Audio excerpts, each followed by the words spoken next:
Agora nós estamos na linha com o epidemiologista, eu sempre erro esse nome, viu, doutor André? Mas para a gente falar sobre um assunto muito importante também, que agora é comprovado cientificamente, né? Doutor André Ribas Freitas, muito boa tarde, seja bem-vindo ao Estúdio CBN. É um grande prazer estar com vocês aqui e também com seus ouvintes.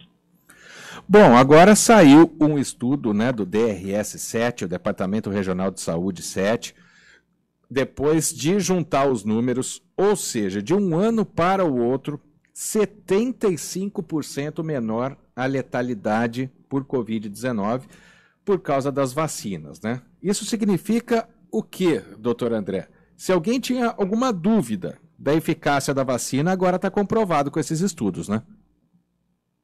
Exatamente. Acho que a vacina foi um grande aliado no enfrentamento à pandemia de Covid-19 e isso tem sido reforçado em todos os trabalhos que têm sido feitos e inclusive esse levantamento feito pelo DGS demonstra no mesmo sentido.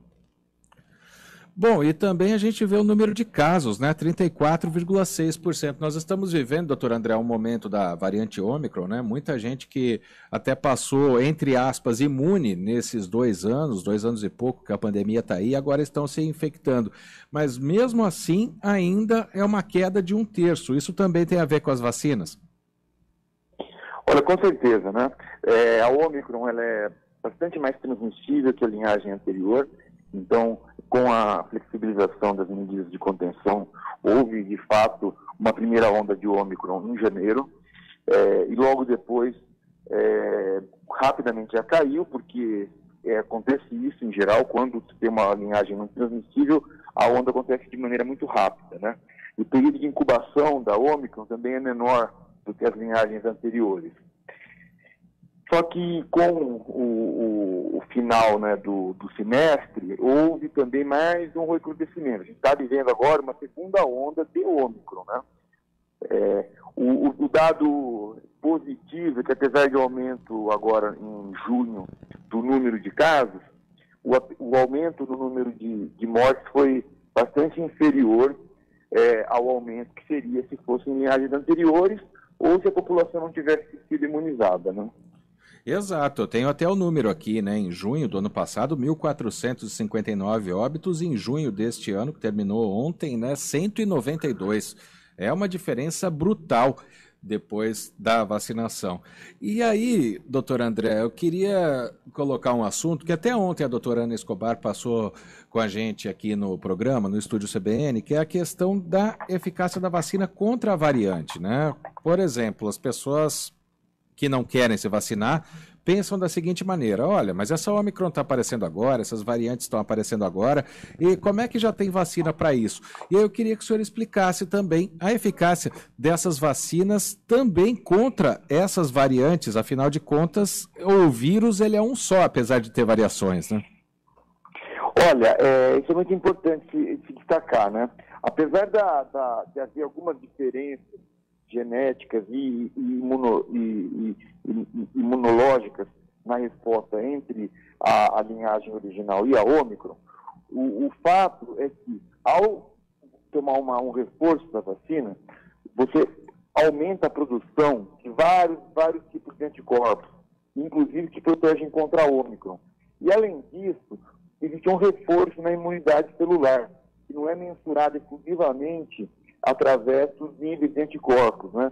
Então, a resposta que a gente teria um pouco mais de dificuldade de confirmar ela por métodos de laboratório, mas está demonstrado que esse reforço na imunidade global que é oferecida a partir do momento que você toma uma dose de reforço, mesmo que seja contra a linhagem original, é muito importante para evitar tanto a infecção branda, mas principalmente contra as formas mais graves da doença. E aí a gente entra num outro tema, até pegando esses dados de junho que o senhor falou, dos casos, né, que aumentaram por causa da Omicron e das variantes, que hoje essas variantes não são nem denominadas, né?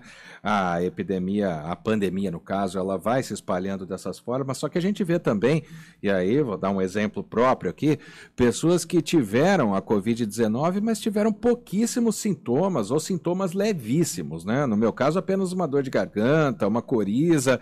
Isso também é a parte dessa imunização que o senhor está falando, né? Se, por exemplo, quem tivesse contraído a Omicron agora sem se vacinar, poderia ter uma situação muito pior, não é? O vírus, ele é um pouco menos agressivo, né, para o organismo, mas precisa dessa proteção. Exatamente. Nós temos dados demonstrando que a maioria dos pacientes que hoje estão adoecendo gravemente são os não vacinados, tá certo? E embora eles correspondam com menos de 10% da população, eles têm uma cobertura na faixa etária de maior idade bastante alta, que chega a mais de 90% em algumas localidades. E mesmo assim, eles correspondem com, esses que não são vacinados, correspondem com mais de 60% dos casos graves. Então, isso também é uma demonstração de que quem está adoecendo de maneira mais grave são justamente os pacientes que não estão vacinados. Então, é fundamental que as pessoas diminuam essa resistência que está havendo contra as vacinas de Covid, né? Isso é uma novidade no Brasil. A gente tem que entender que sempre o Brasil foi, historicamente, um país que teve uma adesão bastante grande às campanhas de vacina, e isso fez com que a gente melhorasse bastante o nosso perfil epidemiológico de várias doenças transmissíveis. Só que, infelizmente,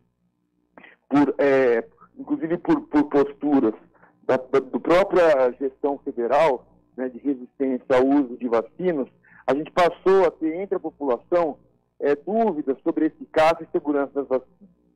Então, isso é uma coisa muito deletéria, é uma situação bastante complicada, mas a gente tem que superar, tá? A gente tem que ter a ciência acima de tudo, a gente tem que ter a responsabilidade sanitária, individual e coletiva, e que está mais do que demonstrado que as vacinas são eficazes e são seguras. Para essa quarta dose agora que está acontecendo, né? Queria que o senhor explicasse isso também. Existe um tempo em que a imunidade ou os anticorpos eles vão diminuindo, por isso que precisa dessa dose de reforço agora? Exatamente.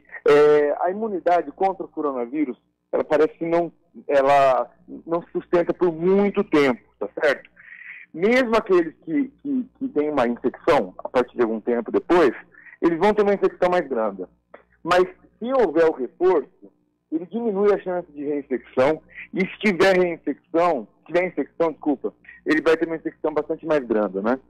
Então, não é porque é segunda, não é porque é terceira, não é porque é quarta. Na verdade, a gente tem que entender que provavelmente a gente vai ter que fazer revacinações periódicas contra o coronavírus.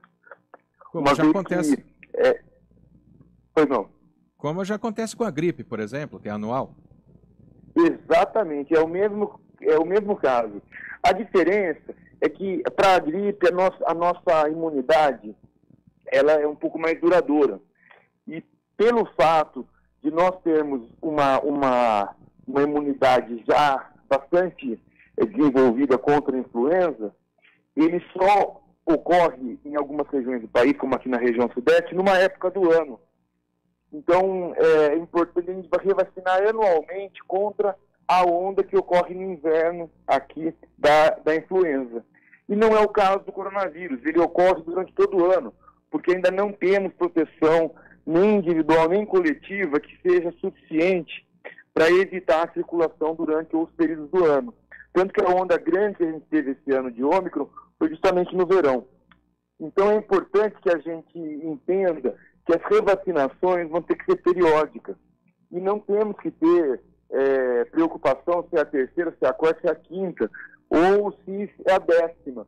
Isso provavelmente vai ter que se repetir periodicamente. Para a gente encerrar, doutor André Ribas de Freitas, a gente ainda pode falar, até por essa periodicidade curta, que a pandemia em si ela está longe de acabar. Ela pode ter esse combate, mas é difícil a gente falar que uma pandemia vai acabar logo, já que as pessoas vão se reinfectando. Exatamente. A grande questão é a gente identificar o momento em que esse vírus vai estar mais considerando a imunidade da população e considerando o perfil de gravidade, que ele vai estar sendo tolerável o número de casos graves da doença. Coisa que a gente não está, tá certo?